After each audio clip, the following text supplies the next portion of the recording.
Well, Ash, congratulations. Still amazed by it all, as I'm sure you are. Now, this last hour, for instance, you've gone from media to more interviews, and now we've got another interview right now, so it's been endless talking. A bit's changed, yeah?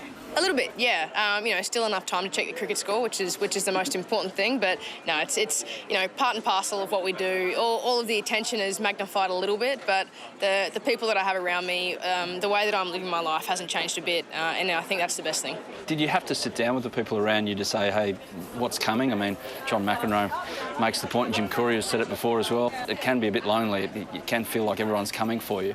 No, I think we've always tried to prioritise, the right things, and I have an incredible group of people around me helping me do that. But also, just a few really easy words from Ty's. He knows just what to say at the right time. A bit of advice and knowing what is coming, how to prepare for it, but then also understanding and embracing the fact that this is new for all of us. This is a new position to be in, and why not enjoy it? Why not embrace it? We may not be here for long. We may never get here again. So enjoy the view while we've got it. Don't have that defeatist view, surely. You've got a long way to play, a long time to play, don't you, surely? Oh, I mean, look, we try and go about things the right way every single day, but also know that at the end of the day, it's only a tennis match. I'll try and go out and do the best that I can every time, but as long as I do that, I can walk off the court with a smile. What's jumped at you these last few weeks, in any regard? Oh, I think it's just been, an incredible balance between life and tennis. And most importantly, I think that I've had some of my family over with me over the last month. Now they're back home in Australia, but really nice to have kind of my full team here with me to enjoy it, to enjoy Wimbledon. There's not really too many better places in the world. 4 years ago, I was talking to your first coach, Jim, before, and he says 4 years ago, you were helping him out at the club back home. Weren't really paying attention to Wimbledon, didn't really kind of keep too much of an eye on it, but it's changed a little, hasn't it? It has. I think Jim, when I was coaching with him, tried to make me hate it as much as possible to get me back into the sport, but I loved every minute. I really did, and it was really nice to still be giving back to tennis. And I think over time I saw, all the smiles on the kids' faces, and they're learning all these new things for the first time, and that's what I missed. It's what I remember feeling when I first started playing, and I think that was a big part of me coming back, was to feel that love again. So he was trying to subconsciously say to you, you need to get back into it by giving you the odd jobs that he didn't want to do, was he? Pretty much, I think. Or sweeping out the courts at the end of the day and cleaning up and all those things. Yeah. I mean, but he's earned the right now. He really has. He's been doing coaching for so many years. He's done all the hard work. It was all right for him to handball those things off to me for a while. What's the dynamic like between him, who was your first coach, and Craig, your current coach, who's with you almost 24/7? Yeah, I think for Jim, he gets to kind of enjoy the ride. He comes out and watches practice sessions, and then he goes and watches a bit of the cricket and can kind of just enjoy it. But Ty's and Jim, their messages come across the same way. They always have. Even when I was working with Stoltz, the messages are all kind of cut from the same cloth and coming through the same wavelength. So I think for me that was really important, to have that continuity of that calmness, that level-headed kind of experience, and ultimately sharing what I need to know, and at times not sharing things that I don't need to know. So that French Open, when you're getting into the run in the second week, and the thing that stood out to a lot of us watching back home, and obviously your team as well, was your ability, when you have a bit of a lull, that those lulls or those periods where the opponent was on top didn't last for long. Are you making a conscious effort when those things are happening, that's when you really need to knuckle down or clear your mind? Or how are you processing all of that?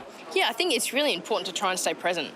People are going to go through purple patches every match. I go through purple patches in some matches, and it's important to try and ride that wave when you've got it, and try and stem the flow when it's running against you. But it's been really nice to have a consistent level of tennis over the last couple of months, and it feels like even between my best and my worst match, there wasn't a hell of a lot of difference in the level of tennis. It was more just making sure my mind was there, and I was sharp and ready. What was the best message you got after the French? To be honest, I think it was a video message from my family, from my sisters with my niece and nephew. That was really special, and I think I got a couple of really nice ones as well from Casey and Amanda, which were really special. Yeah, I remember sitting there with Casey after that final point, and in the studio, she actually didn't say anything for about 2 or 3 minutes. She was taking it all in, probably thinking of all the ups and the downs, the ups of sharing Grand Slam, great moments together on the doubles court, and the downs which she helped you through. Does that sound like Casey, silent like that? Oh, absolutely. And I think the words that she wrote to me were really special. And, she sent me a little photo of Jesse. I haven't met him yet. I'm absolutely itching to go and meet him. So I might have to try and organise a trip to Sydney to go down and see him. But just to hear from someone who has been such an incredible person in my life and in my career was really special. And I said to her, mate, I wish you were here. I wanted to give you a hug. But we called her and she was part of the celebrations, that's for sure. Now, that's all the big picture stuff. What about the day-to-day stuff that you've got your head around right now, and that's playing here at Wimbledon? We look at your grass court record. It's winning tournaments like Birmingham not that long ago, back in 2011 when you won the junior title here, and we think Ash is a grass courter. But what are the subtle things that you need to get right, translating from the great success that you've had on the clay to here at Wimbledon? Yeah, I think that there aren't too many differences in the way that I'll play and the way that I hit the tennis ball, but I think the movement's very different, and it's been nice to get a couple of weeks on the grass and just try and get used to that movement again. But it's always a transition that I found really easy and pretty comfortable. Grass was always a surface that I knew that I'd love the moment I stepped on it, and it's been really nice hitting here. These are the best courts in the world. There's nothing more pure than playing on the grass at Wimbledon. Do you get any special privileges as number one seed? Nah, it's all pretty cruisy. I don't mind it. You don't know what, you don't get an extra gift pack or something when you walk in the door, or special place in the locker room or something? No, we went into the locker room and I find my little corner again, which I'm happy with, but no, nothing extra. It's just a privilege to be here. What about your peers and how they've been treating you since you become number one? I think, people have looked at me a little bit differently and there's a little bit more attention, but I know that those that are my friends, it hasn't changed a bit, and that's the best thing. My team and I, we haven't changed a bit, and even though there's a ranking of 1 next to our name at the moment, nothing's changed the way that we're going about it, and that's the best part about my team.